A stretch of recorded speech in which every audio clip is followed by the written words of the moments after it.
ராசியின் அடுக்கு கணத்தை காண்க. First one a = a, b. Okay, அடுக்கு கணம் நான் சமே கணத்துக்குள்ள தான் எழுதும். உட்கணம்னா தனித்தனியா எழுதோட சரி, உள்ள கணம் கணம் பிராக்கெட் ஓபன் க்ளோஸ் போட கூடாது. அடுக்கு கணம்னா அது என்ன பண்ணும், கன அடைப்புக்குறியே போடணும். கன அடைப்புக்குறியே போடணும். அது பேர் என்ன சொல்லுவோம், பவர் ஆஃப் ஏன்னு சொல்லலாமா? அடுக்குன்னா பவர் ஆஃப் ஏ. அந்த உட்கணமும் அதே மாதிரி தான். பவர் ஆஃப் ஏ அடுக்கு கணம். அடுக்கு கணத்தை ஃபர்ஸ்ட் பிராக்கெட் பண்ணணும். இப்போ இத போடும்போது ஏவ தனியா எழுது, அப்புறம் b தனியா எழுது, அப்புறம் சேர்த்து எழுது, அப்புறம் மேட்சலாம் ஒண்ணுமே எழுதாது. இப்போ இருக்கு இது இந்த ஓபன் பிராக்கெட் இருக்கு, இந்த க்ளோஸ் பிராக்கெட் பாருங்க. இது இன்னொரு சேர்த்து போட்டுக்கலாமா? n of p of a கண்டுபிடிச்சீங்க, தெரிஞ்சுக்கணும்ல.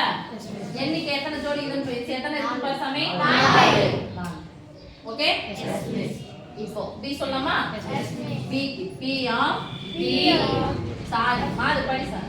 Second one p = 1, 2, 3. 1 2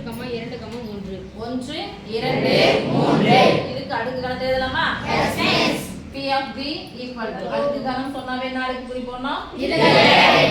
போட்டுங்க. நம்பர் தனியா எழுதுங்க. 1 தனியா எழுதணும், 2 தனியா எழுதணும், 3 தனியா எழுதணும், அப்புறம் 1 2 சேர்த்து எழுதுங்க. 1 3 சேர்த்து எழுதணும், 1 3 சேர்த்து எழுதணும், அப்புறம் 3 சேர்த்து எழுதுங்க,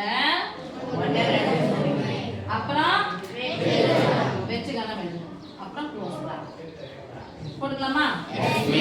n of p of b எண்ணிக்கை ஏ இது b தானே.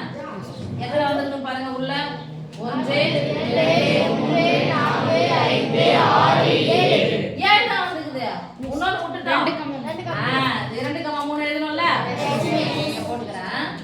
2 3 அப்ப எத்தனை சாமி வந்துக்குது? 8 வந்துச்சா? எத்தனை? 7. எத்தனை? 7. அடுத்து எழுதலாமா? Third one d = p, q, r, s. இப்போ நான் எழுத போறோம் அடுக்கு கணம் தானே. அப்ப p of d ஒரு குழந்தை மட்டும் நல்லா கவனிக்குது, மத்தவங்கலாம் அதை விட நல்லா கவனிக்குது. தனியா எழுதலாமா? p தனியா எழுதுங்க, q தனியா எழுதுங்க, r தனியா எழுதுங்க, s தனியா எழுதுங்க, அப்புறம் p q சேர்த்து எழுதுங்க, அப்புறம் p r சேர்த்து எழுதுங்க, p r சேர்த்து எழுதுங்க, அப்புறம் p s சேர்த்து எழுதுங்க, p s சேர்த்து எழுதுங்க, அப்புறம் q r சேர்த்து எழுதுங்க, q r சேர்த்து எழுதுங்க, q s சேர்த்து எழுதுங்க, q s சேர்த்து எழுதுங்க, r s சேர்த்து எழுதுங்க, அப்புறம் r s சேர்த்து எழுதுங்க. இப்போ 3 p q r p q r எழுதியாச்சு. அடுத்த 3 p q s p q s அடுத்தது s சாரி s அடுத்தது q r s q r s அப்புறம் 4 சேர்த்து எழுதுங்க, p q r s அப்புறம் எதுவுமே எழுதாதீங்க, வெச்சு கணம். ஓகே, இதுல number p of d n of p of d = அடுக்கு கணம் எத்தனை வந்து எழுதலாமா? 1 2 3 4 5 6 7 8 9 10 11 12 13 14 15 ஏதோ ஒண்ணு விட்டுட்டேன்.